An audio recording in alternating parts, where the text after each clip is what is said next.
Audio Jungle.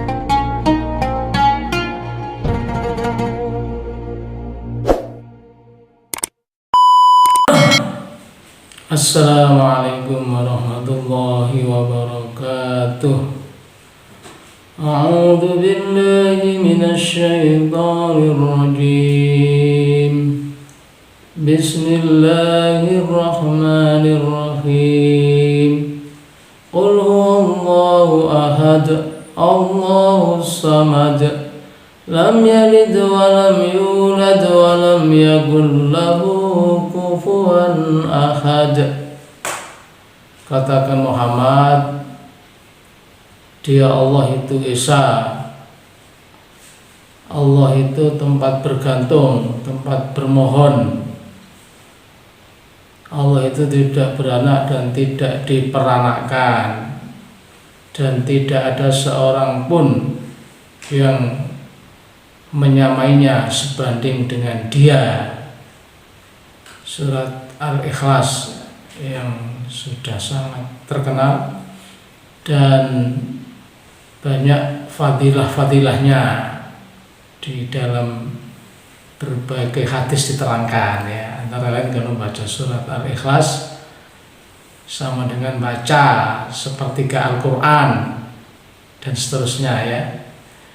Ini bulan Agustus, ya, bulan untuk memperingati proklamasi kemerdekaan Republik Indonesia atau hari ulang tahun kemerdekaan Republik Indonesia, hari ulang tahun yang ke-79 yang akan diperingati oleh para pejabat, ya, oleh presiden, menteri yang kabarnya di IKN sana, dan juga semua rakyat dengan kesadaran penuh, ya, memperingati hari kemerdekaan dengan berbagai macam ragam sesuai dengan kemampuan, sesuai dengan keadaan masing-masing. Namun pada kesempatan ini yang kita mau jelaskan bukan kemerdekaan dalam arti kolektif, karena kemerdekaan itu ada al-khuriyah al-fardiyah, al-khuriyah al-istimaiyah, ada kemerdekaan individu, ada kemerdekaan kolektif, kemerdekaan bersama, kemerdekaan sebagai bangsa.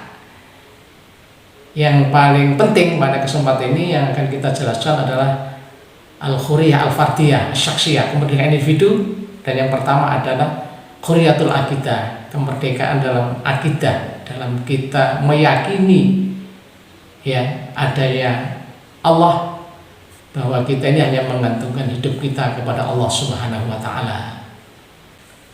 Al-Islamu dinut takhrir wa tanwir, ya, bahwa agama Islam itu adalah agama pembebas, agama pencerah, ya, agama merdeka, ya, agama yang memerdekakan manusia, membebaskan manusia. Ya, pertama dari apa? Islam itu membebaskan manusia dalam bidang akidah, takhrirul akidah. Jadi dengan beragama Islam, dengan memeluk Islam, maka diharapkan manusia itu bisa membebaskan diri dari belenggu-belenggu pengabdian, dari belenggu-belenggu ketergantungan sesama makhluk Allah, semata-mata hanya bergantung kepada Allah Subhanahu wa taala, yang disebut dengan Allahus Samad. Allah itu tempat bergantung, Allah itu tempat memohon, ya, berbagai hajat, keperluan. Jadi kalau kita sudah bisa membebaskan keyakinan kita dari ketergantungan sesama makhluk, baik itu makhluk benda mati atau benda hidup, ketergantungan sesama manusia, berarti kita sudah jadi manusia yang merdeka dari sisi keyakinan, dari sisi akidah. Karena seorang mukmin harus meyakini bahwa Allah itu Robban Khaliqon. Allah itu zat yang maha pencipta. Tiada makhluk yang bisa menciptakan sesuatu, ya. Kalau manusia itu dikatakan menciptakan ini dan itu, sesungguhnya itu hanya mengubah dari bahan-bahan, dari sumber-sumber yang sudah diciptakan oleh Allah. Nah, pada hakikatnya manusia itu mengubah makhluk Allah, tidak menciptakan. Misalnya manusia bisa bikin meja, kursi, kayu, ya, kayunya, pohonnya Allah yang mencipta. Manusia bisa membuat bangunan yang megah, itu bahan-bahannya telah disiapkan oleh alam, ya. Bahan apapun itu dari alam semesta itu ciptaan Allah. Jadi kita harus yakin dalam hati bahwa Allah itu Robban Khaliqon. Kita harus yakin bahwa Allah itu yang memelihara alam semesta ini. Maka disebut Allah itu Rabbul Alamin, zat yang memelihara alam semesta ini, ya.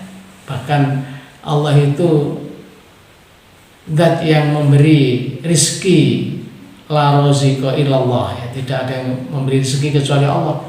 Dari rizki yang kita terima, ya, yang kita konsumsi, apakah itu berupa buah-buahan, biji-bijian, hewan yang kita konsumsi, itu semua dari Allah. Jadi Allah itu yang menciptakan, Allah itu yang memelihara kita, Allah itu yang memberi rezeki kepada kita, bahwa hidup kita ini juga milik Allah, ya. Sehingga sering kita dengarkan kalimat taroji, inna lillahi wa inna ilaihi rajiun, ya. Sesungguhnya kita ini milik Allah dan akan kembali kepada Allah. Karena Allah yang menciptakan, Allah yang memelihara, yang menjaga, yang memberi rezeki, maka segala hal seharusnya kita gantungkan kepada Allah, bukan kita gantungkan kepada sesama makhluk Allah, ya. Oleh karena itu konsekuensinya dari tauhid rububiyah itu, maka berikutnya segala pujian, segala peribadatan, segala persembahan itu hanya milik Allah, ya. Jadi la ilaha illallah itu maknanya la ma'buda bihaqqin illallah. Tidak ada yang berhak disembah, diibadahi dengan benar kecuali Allah. Kalau dalam keyakinan kita, dalam hati kita sudah memiliki keyakinan seperti itu, maka diri kita ini akan bisa terbebas dari ketergantungan terhadap makhluk-makhluk Allah. Semua hanya kita sandarkan kepada Allah. Kalau kita masih menggantungkan nasib kita, atau kita punya keyakinan bahwa ada yang bisa memberi madarat dan manfaat, ya, di samping Allah, berarti itu kita mengambil tandingan, a'dad. Wala taj'alu lillahi andad. Janganlah kamu menjadikan tandingan Allah. Kalau kita menganggap masih ada selain Allah itu yang bisa memberi manfaat, madarat kepada kita dalam arti yang sesungguhnya, berarti itu kita menyekutukan Allah, ya. Itu namanya syirik. Orangnya disebut musyrik. Orang yang menyekutukan Allah, menduakan Allah, masih beranggapan bahwa yang memelihara alam semesta ini di samping Allah ada makhluk lain. Ada makhluk Allah yang bisa memelihara gunung, menjaga lautan, ya, laut selatan, ya. Kalau laut utara nggak ada, yang selatan ini ada keyakinan, ada penjaganya, ada penunggunya, ya, seperti Nyi Roro Kidul dan sebagainya itu. Kalau itu masih kita yakini, ya berarti kita masih menggantungkan diri kepada makhluk Allah. Kalau kita punya keberanian, itu dikarenakan kita punya keris, ya, yang kita anggap punya kemampuan, punya khasiat, ya. di luar nalar ya, tidak hanya sekedar benda tajam tapi memang punya tuah ya, bisa mendatangkan rizki, bisa mendatangkan keberanian dan sebagainya, berarti hidup kita ini masih terjajah, belum merdeka.